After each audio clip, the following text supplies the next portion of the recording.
నమస్తే నవభూమి న్యూస్ కి స్వాగతం. తెలుగులో డైరెక్ట్ గా ఒక్క స్టేట్ ఫిల్మ్ తీయనప్పటికీ తెలుగు దర్శకుల్లో చాలా మందికి టార్చ్ బేరర్ అయ్యారు దర్శకుడు శంకర్. జెంటిల్మెన్, ఒకే ఒకడు, ప్రేమికుడు, భారతీయుడు, అపరిచితుడు ఇలా ఒక్కో చిత్రం ఒక్కో వజ్రమే. తీస్తే శంకర్ లా సినిమా తీయాలి, భారీ సినిమా, భారీ బడ్జెట్ అనే భారీ హంగులకు అంకురార్పణ చేసింది ఈ శంకరుడే. సౌత్ ఇండియాలోని స్టార్ హీరోలంతా శంకర్ తో ఒక్క సినిమా ఆయన తీయాలని క్యూలు కట్టిన సందర్భాలు ఉన్నాయి. ప్రతి నటుడికి శంకర్ దర్శకత్వంలో పనిచేయాలనేది కళ. అలాంటి మేటి దర్శకుడి దర్శకత్వంలో సినిమా వస్తుందంటే అది ట్రోలింగ్ కంటెంట్ అన్న పరిస్థితి వచ్చేసాడు శంకర్. హిట్ చిత్రాల దర్శకుడిగా ఓ వెలిగిన శంకర్ కి ఈ మధ్య కాలంలో హిట్టే లేదు. ఇలాంటి తరుణంలో దిల్ రాజు నిర్మాణంలో 500 కోట్ల బడ్జెట్ తో రామ్ చరణ్ హీరోగా సినిమా అంటే చాలా మందికి అనుమానాలు వచ్చాయి. పోయి శంకర్ తో సినిమా ఏంటి, అవుట్డేటెడ్ డైరెక్టర్ అని విమర్శలు. గేమ్ చేంజర్ తో సరైన సమాధానం ఇచ్చాడో లేదో సమీక్షలో చూద్దాం. ప్రతిపక్ష నాయకుడు వెళ్లి ఈవీఎంలను పగలగొట్టేస్తుంటే చీఫ్ ఎలక్షన్ కమిషనర్ గా ఉన్న ఐఏఎస్ ఆఫీసర్ డిష్యూమ్ అని ఫైట్లు చేయడం, ఆ ప్రతిపక్ష నాయకుడిని అడ్డుకోవడం లాంటివి వాస్తవానికి దూరంగా అనిపిస్తాయి. శంకర్ లాజిక్లతో సంబంధం లేకుండా మాస్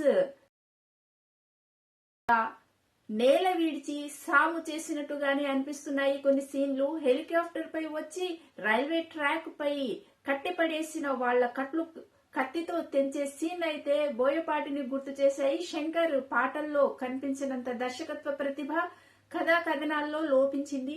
గేమ్ చేంజర్ కు రామ్ చరణ్ నటన, అందులోనూ అప్పన్న పాత్రలో పండించిన ఎమోషన్స్ కీలకము. స్టైలిష్ గా డిఫరెంట్ లుక్స్ తో రామ్ చరణ్ ఆకట్టుకున్నాడు. మళ్లీ తన కెరీర్ బెస్ట్ పర్ఫార్మెన్స్ తో రామ్ చరణ్ అందరినీ మెప్పించేశాడు.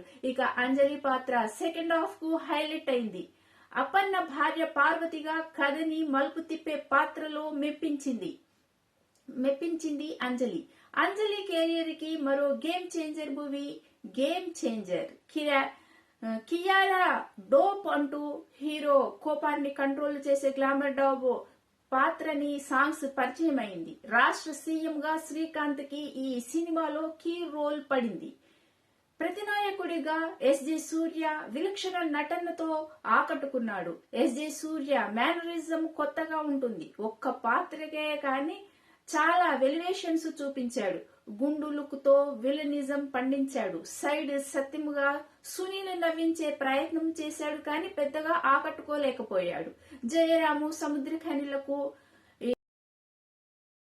ఇంపార్టెంట్ రోల్స్ లో కనిపించారు. వెన్నెల కిషోర్, పృథ్వీ, నరేష్, బ్రహ్మానందం, రఘుబాబు, శుభలేఖ సుధాకర్ ఇలా చాలా మంది ఉన్నారు. కానీ వాళ్ళంతా ప్యాండింగ్ ఆర్టిస్టులుగా మా శంకర్ విజన్ తీరు, కెమెరా వర్క్, సెట్ వర్క్, ఏఎఫ్ఎక్స్ ఇలా అన్ని అద్భుతంగా ఉంటాయి. సాయి మాధవ్ బుర్రా పాటలు ఆలోచింపజేసేలా ఉంటాయి. జనాల్ని పొల్యూట్ చేయి జెండాకి సెల్యూట్ చేయకూడదు లాంటి పొలిటికల్ డైలాగులు పేలాయి. తమన్ బ్యాక్గ్రౌండ్ స్కోర్ అదిరింది. రామ్ చరణ్ ఎలివేషన్స్ షార్ట్స్ కి అయితే బాధ పడేశాడు. అయితే సాంగ్స్ మాత్రము వినసొంపు కంటే చూడ్డానికి చాలా బాగున్నాయి.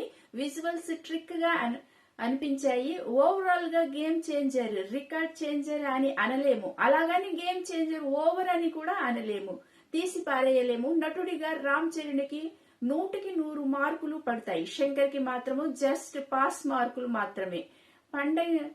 పండక్కి పండింది కాబట్టి నిర్మాత దిల్ రాజుకి కాసులకు లోటు ఉండకపోవచ్చు.